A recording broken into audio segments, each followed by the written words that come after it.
Best knowledge, best people globally ఎవరున్నారో వాళ్ళందరినీ integrate చేసి ఇవన్నీ చేస్తున్నాం. ఇక్కడికి వచ్చినప్పుడు మున్సిపల్ అడ్మినిస్ట్రేషన్ నాకు ఎట్టే పరిస్థితిలో ఇట్ ఈస్ ఒక ఛాలెంజ్. మంత్రి గారు చెప్తున్నా, 0 కంప్లైంట్స్ వచ్చిన రోజున మీరు మీ డిపార్ట్మెంట్ పనిచేసినట్టు. అంతవరకు మీరు ఎన్ని మాటలు చెప్పినా, ఎన్ని కలెక్టర్స్ కాన్ఫరెన్స్ పెట్టినా, మీరు ఎన్ని మాట్లాడినా అది తీరి అవుతుంది. Be clear. As on today there is a problem.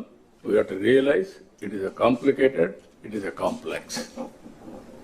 But ఆ చిక్కుముడులు విడదీసి మళ్ళీ ట్రాన్స్పరెన్సీ తేవాల్సిన బాధ్యత మన మీద తీసుకొస్తాం. దాన్ని కూడా వర్కౌట్ చేయాల్సిన కోరుతున్నా. ఇంకో పక్క MAUD, దీన్ని కూడా మనం స్ట్రీమ్ లైన్ చేసుకోవాలి, చేస్తున్నారు. మీరు కూడా బాగా సాల్వ్ కావాలి. Law and order, I'm very clear on that. Any civilised society law and order is very crucial. No drugs, no గంజాయి, నో రౌడీజం, ఆడబిడ్డల్ని వేధించడం అన్నీ కూడా నేను చెప్తున్నా. ఎక్కడన్నా జరిగితే మాత్రం will be very firm, will be ruthless. ఆ ఫర్మ్నెస్, 0 టాలరెన్స్ ఆన్ క్రైమ్, ఇది మీకు ఒక ఐడియా ఉంటే ఆటోమేటిక్ ఇది అవుతుంది. నాకేం సంబంధం, SP no, you are the magistrate. మీరు ఎస్పీ ఇద్దరు కలిసి పనిచేయాలి, అప్పుడే ఇవన్నీ అవుతాయి. మీరు గుర్తుపెట్టుకోవాల్సిన కోరుతున్నాం. Excise, mining, transport, these are all the departments you have to focus. One is regulation, law and order, మూడోది గవర్నమెంట్ కూడా ఆదాయం. అదే మరి ఇంకొక పక్కన మీరు చూస్తే ఈరోజు కొత్త కాన్సెప్ట్ కొని తీసుకొచ్చాం, జీరో పావర్టీ P4. ఇది ఒక గేమ్ చేంజర్గా తయారవుతుంది. దీన్ని మనం ఈ నెలలోనే ఇనాగరేట్ చేస్తున్నాం. High net worth individuals, even big companies కూడా they can adopt people. Last mile 20% అన్నాం. దానికి కూడా ఒక ఎక్సర్సైజ్ చేసాం. ఎందుకంటే మనం క్యాలిక్యులేషన్లో తప్పు చేసినాం, లేకపోతే ప్రజల్లో ఒక రాంగ్ ఇన్ఫర్మేషన్ పైన ప్రాబ్లం వస్తుంది. కాబట్టి ఒక 20 లక్షల మందిని మనం ఐడెంటిఫై చేస్తాం, ఒక చాయిస్ వదిలిపెడతాం. మిగిలిన వాళ్ళని కొంతమందిని వాళ్ళు ఎవరన్నా ఎక్స్క్లూడ్ అయింటే they want include, will include. ఒక 10 లక్షల వరకు ప్రొవిజన్ పెట్టుకుందాం. ఎవరైనా అడాప్ట్ చేసుకున్న వాళ్ళు వచ్చి మేము వీళ్ళని కూడా చేసుకుంటామంటే will give that option. Total గా మనం ఏం పెట్టామంటే మార్గదర్శి అనే పేరు పెట్టి, ఎవరైతే డోనర్స్ వస్తారో, దాతలు వస్తారో వాళ్ళకి మార్గదర్శి అనే పేరు పెట్టాం. ఏవైతే కుటుంబాలు ఉన్నాయో దీనికి బంగారు కుటుంబం అనే పేరు పెట్టాం. మనం government is a facilitator, collectors are facilitators. Zero poverty phase 1, ఆ తర్వాత better living standards, then best living standards. ఏదైతే 54 లక్షల రూపాయలు తలసరి ఆదాయం 2047 ఉంటే అప్పుడు కూడా ఆర్థిక అసమానతలు పెరిగిపోయి పేదవాడు నిరుపేదగా ఉండడం కరెక్ట్ కాదు. ఇది కంటిన్యూగా ఎఫర్ట్ చేయాల్సిన అవసరం ఉంది. వీళ్ళు ఒకసారి పైకి వచ్చిన తర్వాత నెక్స్ట్ ఫ్యామిలీస్ ఫోకస్ చేస్తాం. ఎక్కడ ఆ ఫ్యామిలీ మీద ఫోకస్ చేయాలనో అది ఆ ఫ్యామిలీ వాళ్ళు అడాప్ట్ చేసిన బంగారు కుటుంబం, మార్గదర్శి ఇద్దరు కలిసి డిసైడ్ చేస్తారు.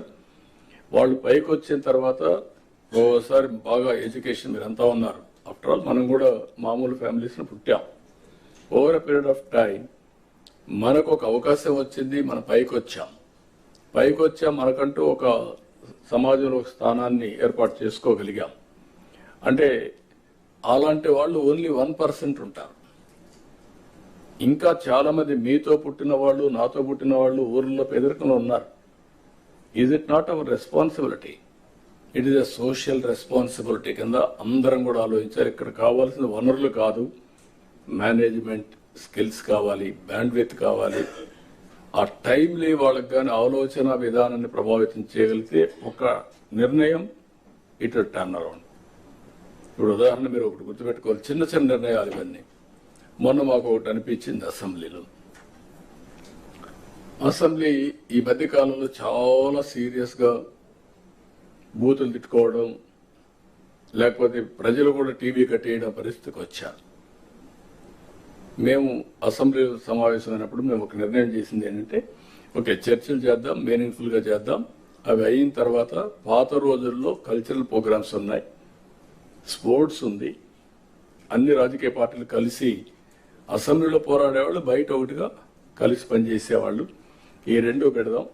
ఒకప్పుడు ఫైనాన్స్ డిపార్ట్మెంట్ డిన్నర్ కూడా ఇచ్చేవాళ్ళు, అది కూడా మళ్ళీ పెట్టమని చెప్పి పెట్టాం. ఒక చిన్న డెసిషన్ స్పీకర్ గారు చాలా స్పోర్ట్గా తీసుకొని ఆయన సజెస్ట్ చేశాడు, పెట్టాడు. పెడితే మీరు చూశారు మా ఎమ్మెల్యేస్లో talents, wonderful talents, best entertainment, best message. అంటే వాట్ ఇట్ ఇండికేట్స్ ఒక స్మాల్ ఐడియా. గేమ్స్కి వెళ్ళారు, ఇక్కడ మనోహర్ ఉన్నాడు, బాగా ఆడాడు, అచ్చెన్నాయుడు గారు, everybody they have done extremely well. అంటే వాట్ ఈస్ ది ఇండికేషన్ మీరు చూస్తే ఆ స్పిరిట్ ఈజ్ ఇంపార్టెంట్. అల్టిమేట్ గా మెసేజింగ్ కూడా ఇచ్చారు. నేను పాపులేషన్ మేనేజ్మెంట్ చెప్తే చాలా స్పష్టంగా పాపులేషన్ మేనేజ్మెంట్ మీద ఒక మెసేజ్ ఇవ్వగలిగారు. అంటే మామూలు ఇలాంటివి స్మాల్ ఇష్యూస్ మీరు గుర్తుపెట్టుకోవాల్సి, it will have a bigger impact. నేను అందుకే చెప్పాను, ఎప్పుడో కాఫీ పెడితే, అరకు కాఫీ పెడితే ఇప్పుడు పార్లమెంట్లో పెట్టి ఆల్ ఓవర్ ది వరల్డ్ దేశపోయే పరిస్థితికి వచ్చాం. మీ చర్యలన్నీ కూడా అదే మాదిరిగా ఉంటాయి. ఇది గుర్తుపెట్టుకోవాల్సిందిగా నేను మిమ్మల్ని అందరినీ కోరుకుంటూ, అల్టిమేట్ గా ముఖ్యమైన ప్రోగ్రామ్స్ మీరు చూస్తే పేదల సేవలు, Swachhandhra, Swarnandhra, 1 family 1 entrepreneur, 1 lakh entrepreneurs 1 year from Dakra and Dakuwa MEPMA నుంచి, ఇంకో పక్క P4, ఇలాంటివి కొన్ని ఫ్లాగ్షిప్ ప్రోగ్రామ్స్ కూడా గవర్నమెంట్ ఉంటాయి. అవన్నీ కూడా ఎప్పటికప్పుడు మీకు ఐడియాస్ ఇస్తూ ఉంటాం. అదే మరి ప్రతి ఒక్క ఇంటికి ఏదైతే రూఫ్ టాప్ సోలార్ ప్యానల్స్ పెట్టడం, ఇవన్నీ ఉన్నాయి. ఇవన్నీ కూడా ఎప్పటికప్పుడు మీకు ఇచ్చినప్పుడు దీన్ని లాజికల్ గా తీసిపోయే బాధ్యత మీరు తీసుకోవాల్సిందిగా మరొకసారి అందరిని కోరుకుంటూ, అందరికీ మనస్ఫూర్తిగా నమస్కారాలు. థ్యాంక్ యూ అన్న.